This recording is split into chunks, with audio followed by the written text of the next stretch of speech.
Alan Bartek with Ion Sun Valley. We've got a new snow globe in the middle of Ketchum. I heard Santa's in here. Well, Santa! Well, hello. Hi, Santa, do you remember me? This is how we hug now, isn't it? The virtual hug. Do you remember me? Could I ever forget you? Could I ever forget you? So you remember me after all these years, huh? This thing still works. Still works. Well, Santa, what has it been like at the North Pole in the year of COVID? It's been a challenging year. Let's just put it that way, Carol. It's been a challenging year, but we've got through it. The elves had to quarantine. I was alone in the factory. I was so stressed that we weren't going to be able to produce all the toys for this year, but we pulled it off.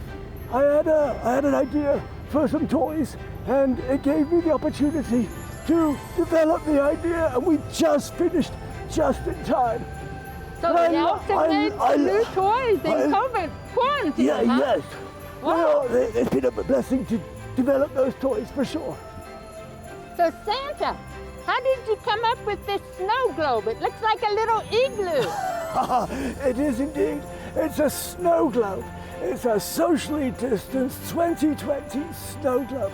I can't take the credit for this beauty. This was all Mrs. Claus.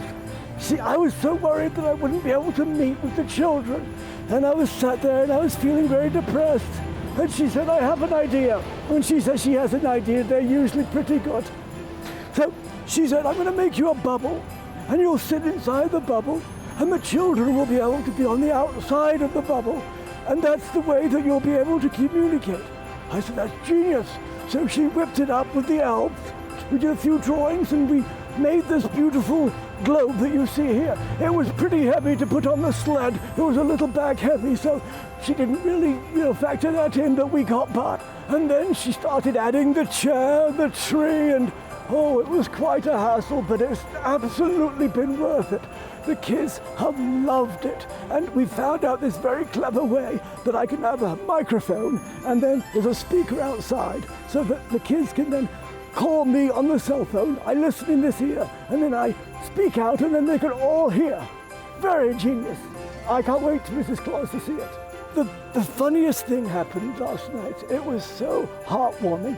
As the kids left, they said that they'd enjoyed so much visiting with Santa, but the one thing that was missing was their ability to give Santa a hug. And I said, I don't really have a solution for that. And one of the kids, he put up his hand, and he said, how about we all gather around the globe, and we put our arms together, and we give the globe a big hug. A tear rolled down my eye, I have to admit. So they were all around here, and I gave them a hug inside, and it just melted my heart. Melted my heart, it did. They're so nice, the children here in the Wood River Valley. I love coming here. It reminds me of the North Pole. Why would I not put it here in Ketchum? This is the most beautiful, beautiful town on the planet in my book. I just love it. There was a nice area here. We surveyed from up above. We went over on the radio, we did lots of circles, and I found this little plot right here.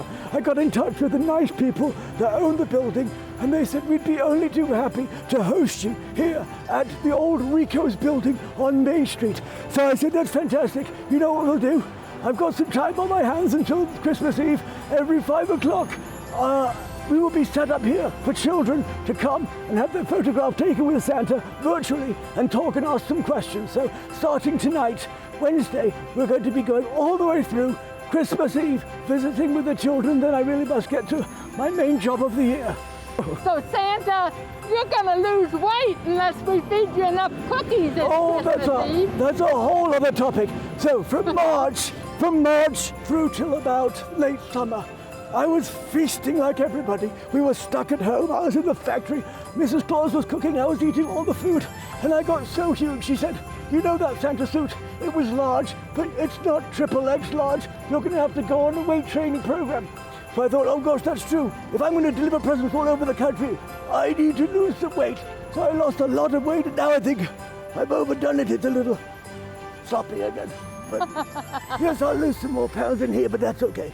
God bless Dr. Fauci. That tickled me no end. Yes, I agree. And I think that I would speak on behalf of I don't know how many it is, but probably 1 billion children around the world that would say, yes, especially this year, of all the years, people need some joy in their lives. We need to come together in a socially responsible way.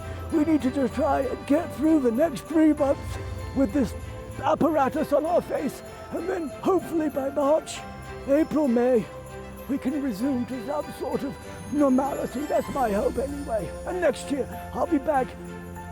I might bring the puppy. If I get a call from Mr. Biden, President-elect Biden, and he needs some help distributing the vaccines around the country, I have 9 fantastic reindeer that could do it lickety-split, I promise you that. Please come and visit us at 5 o'clock each night here on Main Street. We'll be socially distancing, having fun, and we hope to really bring in the festive spirit.